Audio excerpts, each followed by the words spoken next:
ఆసిఫాబాద్ జిల్లా కాగజ్నగర్లో నాలాలపై అక్రమ నిర్మాణాలను మున్సిపల్ అధికారులు తొలగించారు. అక్రమ నిర్మాణాలపై అనేక ఫిర్యాదులు రావడంతో అధికారులు కూల్చివేతలు చేపట్టారు. నాలాపై ఓ ప్రైవేట్ స్కూల్ వేసిన షెడ్డును తొలగిస్తున్నారు. తెల్లవారుజామునే జేసీబీతో అక్రమ నిర్మాణాల కూల్చివేతలు చేపట్టారు. మున్సిపల్ కమిషనర్ అంజయ్ ఆధ్వర్యంలో భారీ పోలీస్ బందోబస్తు మధ్య నాలాలపై ఉన్న నిర్మాణాలను నేలమట్టం చేస్తున్నారు.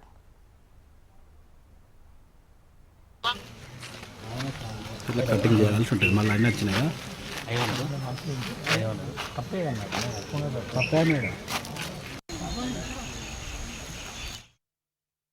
ప్రధానమైన నాల, ఈ నాలను ఆక్రమించి విఐపి స్కూల్ సంస్థ ఏం చేసిందంటే ఇక్కడ రెండు స్కూల్స్ రెండు క్లాసులు పెట్టింది.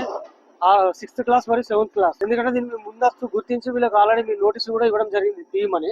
మొదటగా ఒకటి ఇచ్చినాం, తర్వాత రెండోసారి కూడా ఇవ్వడం జరిగింది. అయినప్పటికీ వీరు స్పందించలేదు. ఇప్పుడు వచ్చేది వర్షాకాలం కాబట్టి ఆ పిల్లర్లు కూలి పిల్లలు చాలా ప్రమాదం జరిగే పరిస్థితి ఉంది. కాబట్టి మేము అర్జెంట్, ఎందుకంటే మా జిల్లా కలెక్టర్ గారి ఆదేశాల ప్రకారంగా ఇట్లాంటి ఏమైతే ఇట్లా నాలాల మీద ఉన్నాయో వాటి తీయడానికి మేము టౌన్ ప్లానింగ్ సిబ్బంది తోటి ఈ యొక్క కార్యక్రమం నిర్వహిస్తాం.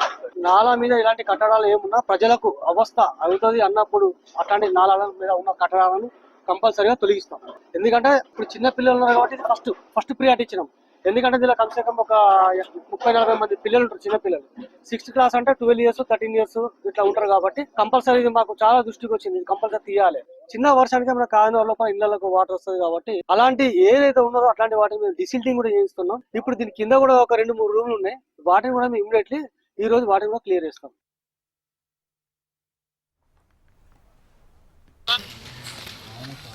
కటింగ్ చేయాల్సి ఉంటుంది. మళ్ళీ అన్నీ వచ్చినాయా?